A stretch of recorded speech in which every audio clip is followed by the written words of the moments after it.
आज हम एक नई वीडियो के साथ आपकी खिदमत में हाजिर हैं। आज हम स्टॉक मार्केट की जहां बहुत से टर्म्स को देखते हैं, वहां पर जो खास टर्म है ईपीएस, इसको हम लोग डिस्कस करेंगे कि अर्निंग पर शेयर क्या होती है।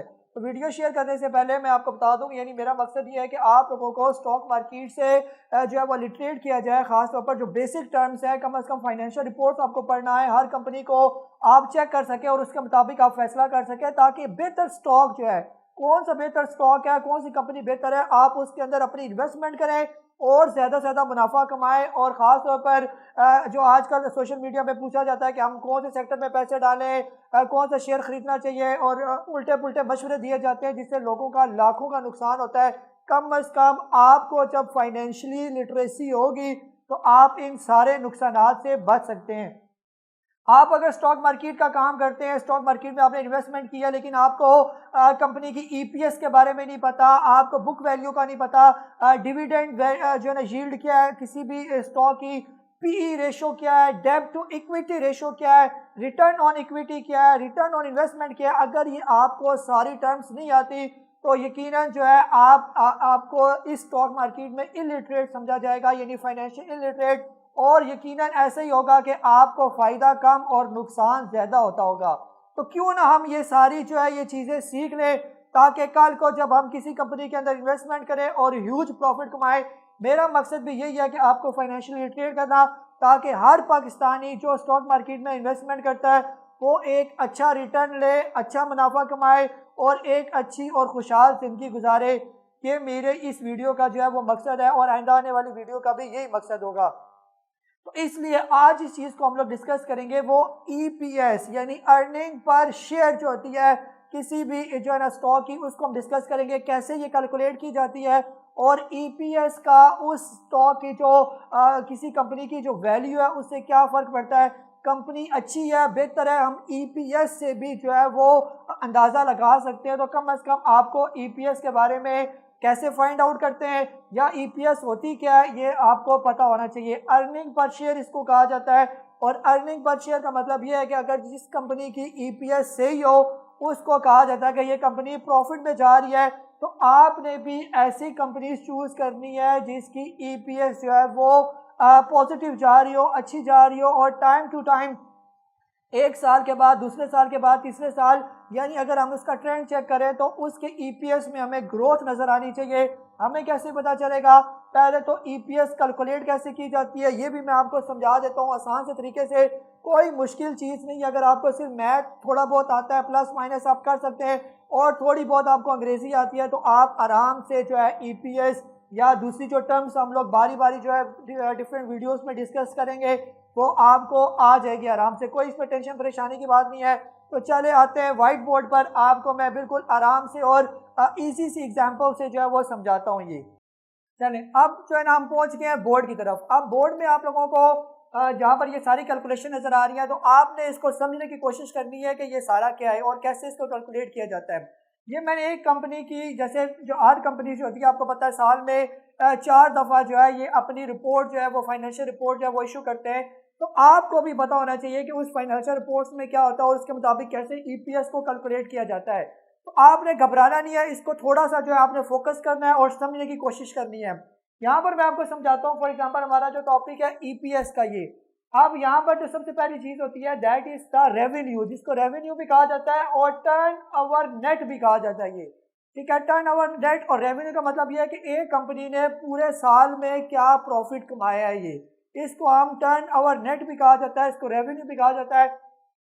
अब यहाँ पर लेट्स सपोज करें, आपने इस चीज को नहीं देखना अभी, ये जो चीज आपने यहाँ पर फोकस करना है। अगर लेट्स सपोज किसी कंपनी को पूरे साल जो है या उस क्वार्टर में जो है 50 रुपए का फायदा हुआ है, ये ठीक है, 50 रुपए उसको फायदा हुआ है, यानी उस कंपनी की जो टोटल जो है उसने रेवेन्यू कलेक्ट किया दैट इज 50 रुपीज, 50 रुपए। फिर उसके बाद होता है कॉस्ट ऑफ सेल, कि उसको यानी 50 रुपए तो उसने कमाया, उसको इस दौरान खर्च क्या करना पड़ा, उसकी कॉस्ट क्या आई है, जो चीज़ उसने बेची है उस पर जो कॉस्ट आई है उसको मैंने लिखा 30 रुपीज़, यानी 50 रुपए आमदनी हुई है, 30 रुपए उसका खर्च हुआ उस कॉस्ट में। आप 50 में से 30 को माइनस करेंगे तो ये 20 रुपए आ जाएगा, ये उसका ग्रॉस प्रॉफिट आ जाएगा 20 रुपीज़। ठीक है, इसको मैंने ग्रॉस प्रॉफिट 1 लिखा। अभी इसमें कुछ और खर्चे भी मौजूद है, मसलन इसके बाद अगला खर्चा होता है डिस्ट्रीब्यूशन कॉस्ट। डिस्ट्रीब्यूशन कॉस्ट का मतलब ये होता है कि कंपनी में जो चीज़ माल तैयार हुआ और एंड यूज़र तक जब वो चीज़ पहुंची, इस दौरान जो डिस्ट्रीब्यूशन कॉस्ट आया वो कितना है, वो भी खर्च यानी इसमें शामिल होगा। वो मैंने लिखा यहाँ पर 2 रुपये, ठीक है, यानी ये सपोज वैल्यू लिखी, फिर मैं आपको आगे भी समझाता हूँ ये। इसी तरह अगर फाइनेंशियल कॉस्ट की बात करें, अगर कंपनी ने किसी से कोई कर्जा लिया हुआ है या उसने सैलरीज वगैरह देनी है, वो मैंने यहाँ पर 5 रुपये, ये भी उसके खर्च में शामिल है ये। फिर इस तरह दूसरे जो खर्चे होते हैं अदर एक्सपेंसेस, जैसे बिल्डिंग का किराया हो गया या यूटिलिटी बिल्स वगैरह हो गए, ये 3 रुपये। अब ये सारे तकरीबन अगर हम लोग बात करें तो ये 5, 2, 7 और 3, 10, ये सारे उसके खर्चों में शामिल हैं।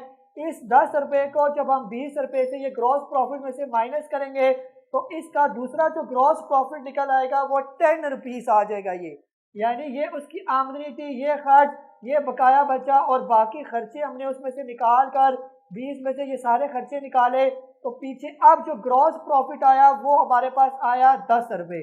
अब इसके बाद 10 रुपये के बाद जो है अदर इनकम। अदर इनकम का मतलब ये होता है कि हो सकता है कंपनी ने अपना पैसा, एक तो उस कंपनी से वो जो है ना रेवेन्यू कलेक्ट कर रहा है, हो सकता है इस कंपनी ने किसी और जगह भी इन्वेस्टमेंट की हो सकता है इस कंपनी ने कहीं और किसी और कंपनी के शेयर्स भी खरीदे हो, वहाँ से भी उसकी इनकम जो है वो आती हो। तो अदर इनकम हमने लिखी 5 रुपये। फॉर एग्जाम्पल कंपनी जो है, कोई भी कंपनी है, 5 रुपये उसको अदर इनकम भी आती है। ग्रॉस प्रॉफिट का 10 रुपये, कहीं और से भी उसकी इनकम आती है, तो यानी ओवरऑल 10 और 5 15 रुपये उसकी ओवरऑल जो प्रॉफिट उसके पास आता है वो 15 रुपये होगा। लेकिन ये प्रॉफिट जो होगा ये विदाउट टैक्स होगा, यानी प्रॉफिट बिफोर टैक्स। जब आप फाइनेंशियल स्टेटमेंट निकालेंगे वहां पर आपको नजर आएगा कि ये प्रॉफिट जो है आफ्टर टैक्स है या बिफोर टैक्स। ये बिफोर टैक्स यानी अभी टैक्स उसने अदा नहीं किया, ये उसका प्रॉफिट जो है कंपनी का वो 15 रुपये, और टैक्स देने के बाद फॉर एग्जांपल उस कंपनी का जो टैक्स है वो 3 रुपये है, तो 3 रुपये इसमें से माइनस करेंगे तो पीछे क्या आ जाएगा हमारे पास 12 रुपये, यानी नेट प्रॉफिट आफ्टर टैक्स 12 रुपये हमारे पास आ जाएगा। ये एक्चुअल प्रॉफिट है जो कंपनी ने उस क्वार्टर ईयर में, यानी जो उसका क्वार्टर का जो रिजल्ट था उसमें उसने ये 3 महीने का जो क्वार्टर था उसमें ये प्रॉफिट उसने हासिल किया। That is called the net profit, जो उसके हाथ में यानी कंपनी के हाथ में। अब यानी बाज़ लोग समझते हैं कि ये जो रेवेन्यू कलेक्ट हुआ ये उसका प्रॉफिट है। रेवेन्यू जो है या जो टर्नओवर नेट है ये उसका प्रॉफिट नहीं होता। प्रॉफिट ये आफ्टर टैक्सेशन जो उसका प्रॉफिट आया दैट इज 12 रुपीज। अब हम ईपीएस कैसे कैलकुलेट करते हैं? ईपीएस कैलकुलेट करने का हमारे पास फॉर्मूला है कि net profit minus preferred dividend और divided by number of consumer share. अब ये क्या होता है? ये नेट प्रॉफिट, ये जो अभी इसने नेट प्रॉफिट हमने जो कैलकुलेट किया 12 रुपये, इसका नेट प्रॉफिट था। प्रीफर्ड डिविडेंड का मतलब ये होता है कि जो कंपनी के वो शेयर होल्डर्स होते हैं जिनके शेयर्स ट्रेडिंग नहीं कर रहे होते हैं। जैसे आप लोग सुनते भी होते होंगे कि किसी कंपनी ने 30% शेयर जो है वो पब्लिक में दिए हुए हैं, किसी ने 20% दिए हुए हैं, किसी ने 40% शेयर, 60% शेयर उसने अपने पास रखे हुए हैं। जो कि कंपनी के जो मेन ओनर्स होते हैं, वो जो कंपनी के जो मेन ओनर्स होते हैं उनके पास जो शेयर होता है उनको हम लोग प्रीफर्ड डिविडेंड यानी प्रीफर्ड शेयर होल्डर्स उनको कहा जाता है, और कंपनी उनको पहले नंबर पर जो है वो डिविडेंड देती है। यानी हर कंपनी में इसी तरह ही होता है कि प्रीफर्ड जो है वो शेयर होल्डर जो है वो मौजूद होते हैं। फिर उसके अलावा जो दूसरे शेयर होल्डर जो आम पब्लिक में जो शेयर जो कर रहे होते हैं, ट्रेडिंग कर रहे होते हैं, फ्री फ्लोट कर रहे होते हैं, उनको कहते हैं नंबर ऑफ कंज्यूमर शेयर। जो आपके पास या मेरे पास जो शेयर होते हैं वो ये दूसरे वाले शेयर होते हैं जो पब्लिक शेयर्स होते हैं, जिसको हम ये इस डिवाइड में यानी शो कर रहे हैं नंबर ऑफ कंज्यूमर शेयर्स में। प्रीफर्ड शेयर जो होते हैं वो ट्रेड नहीं हो रहे होते, वो पक्के फिक्स उनके पास जो है वो ट्रेड होते हैं। अब होता क्या है कि इस नेट प्रॉफिट में से पहले उन लोगों का जो इसके परमानेंट जो प्रीफर्ड शेयर होल्डर है उनका डिविडेंड निकाल के divided by total number of public shares कितने हैं, यानी कितने लोगों को उन्होंने शेयर्स दिए हुए हैं, उसको हम डिवाइड करेंगे तो ईपीएस कैलकुलेट हो जाएगी। फॉर एग्जांपल कंपनी का नेट प्रॉफिट आया 12 रुपये, उसने अपने जो प्रीफर्ड शेयर होल्डर थे उनको डिविडेंड दिया 2 रुपये का, और जो टोटल नंबर ऑफ शेयर्स थे उसके कंज्यूमर शेयर्स वो तो 5 रुपये। तो हमने इसको कैलकुलेट किया तो 12 में से 2 निकाल दिए, 10 और 5 से डिवाइड कर दिया, तो इस कंपनी की जो ईपीएस आएगी वो 2 रुपये इसकी ईपीएस आएगी। तो ये इस तरह ईपीएस कैलकुलेट करने का तरीका है। अब यहाँ पर मैं आपको बताता हूँ ये एक जेन्युइन कंपनी है जिसने आज ही रिजल्ट डिक्लेयर किया है। आज जो है मंडे का दिन है और ऑलमोस्ट 27 जो है वो अप्रैल है 2020। आज इस कंपनी ने ये सारी डिटेल यानी अपना रिजल्ट शो किया। मैं उसको उसका नाम भी आपको बताऊंगा, पहले हम इसको देख लेते हैं। फॉर एग्जांपल टर्नओवर रेवेन्यू उस कंपनी ने डिक्लेयर किया, ये तकरीबन 20 करोड़ 6,26,340 का उसने रेवेन्यू डिक्लेयर किया। फिर उसके बाद जो है उसकी जो कॉस्ट आई है वो है 13 करोड़ 1,35,891, ये उसका जो है कॉस्ट निकला। और इसका ग्रॉस प्रॉफिट 1 आ गया 7 करोड़ और 49,499 रुपये। फिर उसकी जो दूसरी कॉस्ट आई है for example distribution cost almost 2 crore और 74,695। फिर इसके अलावा जो उसकी फाइनेंशियल कॉस्ट है, चाहे वह डेब्ट भी हो सकता है या सैलरी भी हो सकती है, फाइनेंशियल 6,72,786 उसका फाइनेंशियल कॉस्ट आया। फिर इसके अलावा दूसरे एक्सपेंसेस जो उसके थे वो 5,62,527।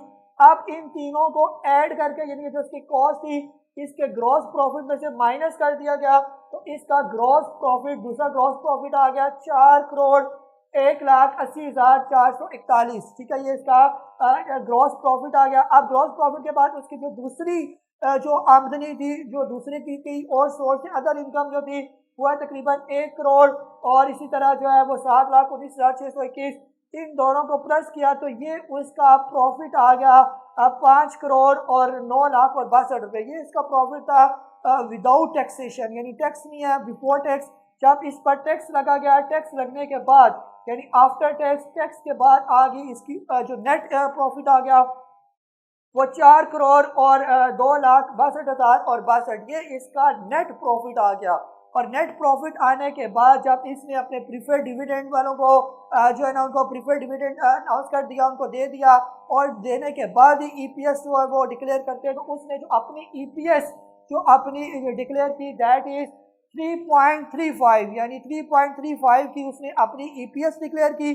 अब यानी ये उसका अर्निंग था, अर्निंग यानी उसने ये अर्निंग कमाई।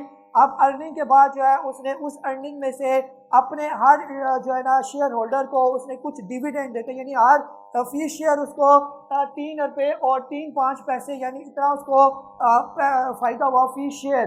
तो अब ये पैसे वो अपने जो है ना शेयर होल्डर्स को डिवाइड करेगा। तो उसने ऐलान किया कि मैं 2.50 जो है फी शेयर जो है ना हर अपने शेयर होल्डर को ये डिविडेंड दूंगा। ये तो उसने यानी सारा पूरा का पूरा ईपीएस जो होता है, जो प्रॉफिट होता है, वो शेयर होल्डर में डिवाइड नहीं किया जाता। कुछ वो डिविडेंड होते हैं, कुछ अपने पास दोबारा रख लेते हैं। क्यों रखते हैं ये भी अभी मैं बताता हूँ आप लोगों को।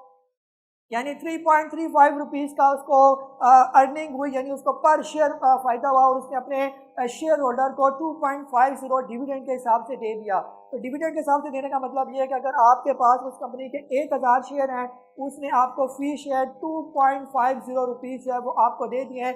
आप 1,000 को 2.50 से मल्टीप्लाई करेंगे तो ये तकरीबन 2,500 रुपया हो जाएगा। 2,500 रुपया जो है वो जो है ना आपको यानी वो ट्रांसफ़र कर देगा, और फिर उसके बाद जो आपको जो टैक्स लगेगा फाइलर और नॉन फाइलर का, उसके बाद ये अमाउंट आपके बैंक अकाउंट में आ जाएगी। ये अब उसने 2.25 पैसे तो आपको 2.50 डिविडेंड तो उसको दे दिया आपको। तो इसके अलावा अमाउंट यानी 3.35 में से 2.50 निकाला तो पीछे 0.85, ये जो रिमेनिंग अमाउंट होती है ये अब वो दोबारा वो उस कंपनी के अंदर इन्वेस्टमेंट करेगा। ये या उस कंपनी के अंदर इन्वेस्टमेंट करेगा या जो अदर इनकम के जो सोर्स हैं उसमें ऐड कर देगा उस अमाउंट को, ताकि और अदर इनकम के जो है वो आमदनी है वो ज़्यादा बढ़ सकेंगे।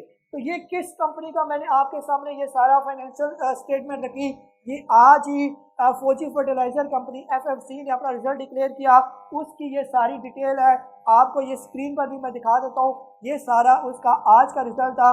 तो उम्मीद है कि आपको इस तरह जो है वो ईपीएस कैलकुलेट करना और ईपीएस क्या होती है ये आपको समझ आ गई होगी। ईपीएस अर्निंग पर शेयर जब किसी कंपनी की अच्छी होगी तो आप उसके शेयर खरीदें, जब किसी की अर्निंग पर शेयर माइनस में जाए यानी लॉस में जाए तो आपने उस कंपनी के शेयर नहीं खरीदने। फिर आगे अगले लेक्चर में मैं आपको ये भी बताऊंगा, यानी कंपनी से कंपैरिजन करूंगा कि पिछले 5 साल में किस कंपनी की ईपीएस अच्छी रही, किसकी अच्छी नहीं रही। तो आपने एक लिस्ट बना लेनी है, वो कंपनी जो प्रॉफिट में जा रही है उनके आपने जो है वो शेयर आपने उन कंपनीज के अंदर ट्रेडिंग करनी है। जिनकी जो है ना आमदनी सही नहीं है, आपने किसी सूरत भी उन कंपनी में हाथ नहीं डालना। गरीब बात है, हर बंदा समझदार है और वो चाहता है कि मैं ऐसी कंपनी में जाऊँ जो फायदे में जा रही हूँ, नुकसान में तो कोई भी अपना पैसा डुबाना नहीं चाहेगा। तो बगैर आंखें बंद किए आप जब किसी कंपनी के अंदर घुस जाएंगे विदाउट चेक किए कि whether this company is going on profit or in loss, definitely you will get the loss. अगर आपको इस चीज़ का इल्म नहीं है तो ये चीज़ जानना बहुत ज़रूरी है। आपको अगर ये वीडियो पसंद आई हो, समझ लगी हो, तो हमारे चैनल को सब्सक्राइब करें, हमारे पेज को फॉलो करें, लाइक करें इस वीडियो को, और हमारे इस चैनल के साथ जुड़े रहेंगे तो आपको इस तरह की मज़ीद वीडियो जो है वो मिलती रहेंगी। और thank you for your watching.